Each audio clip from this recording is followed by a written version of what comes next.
শশী পাজা তিনি হেরে গেছেন শ্যামপুকুর থেকে। শ্যামপুকুর বিধানসভা কেন্দ্রে তৃণমূল কংগ্রেস প্রার্থী রাজ্যের বিদায়ী মন্ত্রী শশী পাজা তিনি পরাজিত হয়েছেন। এই বিধানসভা কেন্দ্র নিঃসন্দেহে আপনারা জানেন যে শশী পাজা রাজ্যের নারী ও শিশু কল্যাণ মন্ত্রী ছিলেন, সেখানকার বিধায়ক, এবং তাকে টিকিট দিয়েছিল তৃণমূল কংগ্রেস। নিজের বিধানসভা কেন্দ্র থেকে শশী পাজা পরাজিত হচ্ছেন। একের পর এক ইন্দ্রপতন লক্ষ্য করা যাচ্ছে।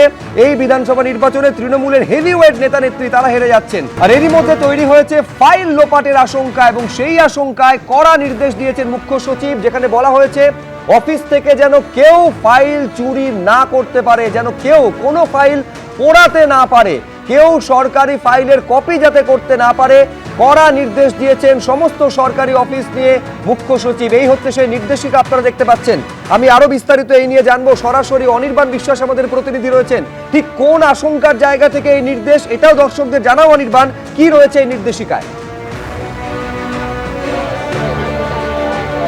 শুভজিৎ, একদমই তুমি দেখতেই পেয়েছো যে এই মুহূর্তে কিন্তু গোটা রাজ্য জুড়ে কার্যত গেরুয়া ঝড়, এবং সেই গেরুয়া ঝড়ের পরিপ্রেক্ষিতে যেটা রাজ্য প্রশাসন মনে করছে যে অনেক সময় দেখা যায় যে রাজ্যের বিভিন্ন দপ্তরে একাধিক দুর্নীতি হয়ে থাকতে পারে বিগত সরকারের আমলে। স্বাভাবিকভাবে সেই দুর্নীতির কাগজ বা ফাইল সেগুলো যাতে লোপাট করা না হয় বা সেগুলো পুড়িয়ে ফেলা যাতে না হয়, সেটা সুনিশ্চিত করতেই কিন্তু মুখ্য সচিব দুষ্যন্ত নারিয়ালের তরফ থেকে কিন্তু এই যে নোটিফিকেশন সেই জারি করা হয়েছে, সেই নোটিফিকেশন জারি করা হয়েছে মূলত বিভাগীয় প্রধান এবং বিভাগীয় সচিবদের উদ্দেশ্যে। এবং সেখানে পরিষ্কার বলা হচ্ছে যে শুধুমাত্র যে এই তথ্য বা ফাইল সেগুলো বাইরে নিয়ে তো যাওয়া যাবেই না, একই সঙ্গে সেগুলো যাতে ক্ষতিগ্রস্ত বা পুড়িয়ে ফেলা না হয় সেটাও সুনিশ্চিত করতে হবে। একই সঙ্গে তাদের সেখানে বলা হচ্ছে নোটিফিকেশনে যে কোনো স্ক্যান কপিও যাতে না করা হয়, অর্থাৎ অনেক সময় হতে পারে যে তথ্য লোপাট না করার পরিবর্তে স্ক্যান করে নিয়ে চলে গেল পেনড্রাইভে কেউ। ফলত সেই জায়গায় দেখতে গেলে ইতিমধ্যে কিন্তু বিভিন্ন সরকারি যে প্রতিষ্ঠানগুলো রয়েছে, নবান্ন থেকে শুরু করে বিভিন্ন সরকারি প্রতিষ্ঠানের সামনে কিন্তু কেন্দ্রীয় বাহিনীর যে কিউআরটি টিম, সেই কিউআরটি টিম মোতায়েন করা হয়েছে। কিছুক্ষণ আগেই আমরা দেখেছিলাম নবান্ন কিন্তু কার্যত ঘিরে ফেলেছে সিআরপিএফ। সেখানে যেমন নিরাপত্তার বিষয় রয়েছে, তার পাশাপাশি কেউ কোনো কর্মী বা কোনো আধিকারিক যাতে ফাইল লোপাট না করতে পারে সেইটা কিন্তু সুনিশ্চিত করতে চাইছে রাজ্য প্রশাসন, এবং সে কারণেই কিন্তু এই জরুরি নির্দেশিকা জারি করা হয়েছে।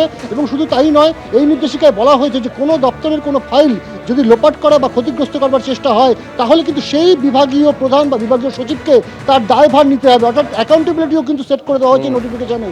স্বাভাবিকভাবে তুমি বুঝতেই পারছো যে বিগত সরকার, যে সরকার চলে যাচ্ছে তৃণমূল সরকারের, সেই সরকারের সমস্ত কিছুর উপরে কিন্তু নজরদারি আজ থেকেই কার্যত শুরু হয়ে গেল, এবং সেই নজরদারির আওতায় থাকবে সমস্ত ফাইল, খুঁটিনাটি কোথায় কি ধরনের দুর্নীতি হচ্ছে সেইগুলো কিন্তু মনিটরিং করবার জন্য কিন্তু এই নির্দেশিকা জারি করা হয়েছে বলে একেবারে সমস্ত সরকারি অফিস, নবান্ন থেকে শুরু করে সমস্ত সরকারি অফিস কড়া নজরদারিতে রয়েছে। একটা ফাইল যেন লোপাট না হয়, কোনো ফটোকপি যেন না হয়, কোনো ফাইল যেন পোড়ানো না হয়, কড়া নির্দেশিকা মুখ্য সচিবের তরফে জারি করা হয়েছে। এবিপি আনন্দ, এগিয়ে থাকে, এগিয়ে রাখে।